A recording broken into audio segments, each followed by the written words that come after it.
ଖାଇବା ପିଇବା ଆମ ରୋଷେଇ ଘର ସମସ୍ତଙ୍କ ରୋଷେଇ ଘର ପାଣି ତାପରେ ଗାଈ ଦୁନିଆ ଅଛି ବନ୍ୟା ଆଶ୍ରୟ ନେଇକି ରହିବୁ ବନ୍ୟା ଚାଷ ଲେଖା ତ ଦଉଛନ୍ତି ଆଉ 300 ଖାଇଦେଲେ 50 ଚିନି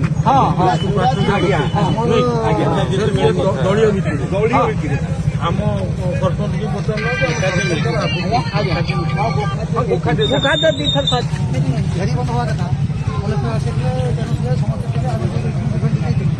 ସେ ଆସିକି ମିଛ ମିଛିକା ଗୋଟେ ସକାଳେ କଣ ନା 6 କୋଟି ଟଙ୍କା ଆସିଛି ବୋଲି ଆମ ବେଳେ ଭାଇ ପିଏସି ଏପ୍ରୁଭ୍ ପାଇଁ ରହିଛି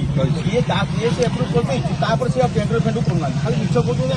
ଏଇ ଆମେ ଦେଖି ଆଜ୍ଞା କଥା କହୁଛ ଟିକେ କଥା କହୁଛି ଏବେ ଯୋଉ ଘେରି ବନ୍ଦ କଥା କହୁଛନ୍ତି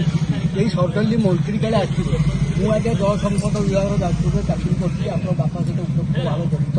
ଆମ ଚାକିରି ପଳଉଥିଲା ଏନାମାର ବେଳେ ଆପଣଙ୍କ ବାପାଙ୍କ ପାଖରେ ଯାଇ ପହଞ୍ଚିଲୁ ସେତେବେଳେ କୁମୁନ୍ଦୁନି ଦାସ ଥିଲେ ଜୁନିୟର ସାଙ୍ଗେ ସାଙ୍ଗେ ଫୋନ୍ରେ ଡାକିଲି କହିଲେ ତୋ ବେଡ଼ିକି ବାହାନ୍ତି ତୋ ଫାଇଲ୍ ଶୀଘ୍ର ଯା ମୋ ଛୁଆଙ୍କୁ ଦେଇକି କାଟିଲି ସିଏ ଆମକୁ ରଖିଦେଇଗଲେ ଏଇ ଯେଉଁ ଘେରି ବନ୍ଦ କଥା କହୁଛନ୍ତି ସେଇଟା ସବୁ ପ୍ରହସନ ମିଛ ଏବେ ଯେଉଁ ମନ୍ତ୍ରୀ ଆସିଥିଲେ କ'ଣ ନା ଘେରି ବନ୍ଧଟା ପୁରା ହେଇଯିବ ମୁଁ ଆଜ୍ଞା ଜଣେ ସାଧାରଣ ଲୋକ ମୁଁ ଯାଇଥିଲି ସେ କାମ ଦେଖିବା ପାଇଁ ମୁଁ ସୁପରଭାଇଜର ଯାଇଥିଲି